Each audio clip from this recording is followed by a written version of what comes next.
নমস্কার বন্ধুরা, আপনারা দেখছেন সরকারি সংবাদ ইউটিউব চ্যানেল। বন্ধুরা, আপনাদের বাড়িতে যদি কন্যা সন্তান বা মেয়ে থেকে থাকে তাহলে কিন্তু আজকের ভিডিওটি শুধুমাত্র আপনাদের জন্য। তার কারণ বন্ধুরা, নতুন একটি প্রকল্প চালু হলো। বাড়িতে কন্যা সন্তান বা মেয়ে সন্তান থাকলে আপনারা সরাসরি আপনার ব্যাংক অ্যাকাউন্টে পেয়ে যাবেন 11,000 টাকা। তো বন্ধুরা, এবার কথাটি হচ্ছে যে কি সেই প্রকল্প, এই প্রকল্পে আপনারা কিভাবে আবেদন করবেন, এই প্রকল্পে আবেদন করতে আপনাদের কি কি ডকুমেন্ট লাগবে, আপনার মেয়ের কি কি ডকুমেন্ট লাগবে এবং আপনার মেয়ের আধার কার্ড লাগবে কি লাগবে না, এবং আপনারা কোথায় গিয়ে আবেদন করলে এই 11,000 টাকা সরাসরি আপনার ব্যাংক অ্যাকাউন্টে পেয়ে যাবেন, এই সবকিছু আজকের ভিডিওর মাধ্যমে আমরা জানতে চলেছি। তো আসুন বন্ধুরা, এবার আমরা দেখে নিচ্ছি। তো বন্ধুরা দেখুন, এখানে বড় বড় করে লিখে দেওয়া রয়েছে বাড়িতে কন্যা সন্তান থাকলেই আপনি পেয়ে যাবেন 11,000 টাকা। কিভাবে আবেদন করবেন, বয়স কত থাকতে হবে, কি কি ডকুমেন্ট লাগবে, অফলাইন না অনলাইনে আবেদন করতে হবে, এই সবকিছু আমরা জানবো। তবে তার আগে বন্ধুরা, এই ভিডিওতে লাইক করে আমাদের চ্যানেলটিকে সাবস্ক্রাইব করে দিন। তো বন্ধুরা, সবার প্রথমে আমরা জেনে নিচ্ছি যে কি কি ডকুমেন্ট লাগবে। তো দেখুন, বাবা মায়ের Aadhaar card, voter card, email ID, কন্যা সন্তান বা মেয়ের আধার কার্ড, কন্যা সন্তানের জন্ম সার্টিফিকেট, আপনার মেয়ের 1 কপি রঙিন পাসপোর্ট সাইজের ছবি লাগবে। এর সাথে দেখুন এখানে কি বলা হচ্ছে যে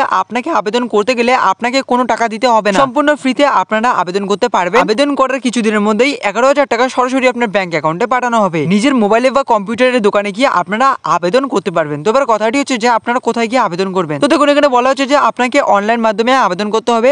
যে ওয়েবসাইটে আবেদন করতে হবে সেটা হলো www.genexchild.com/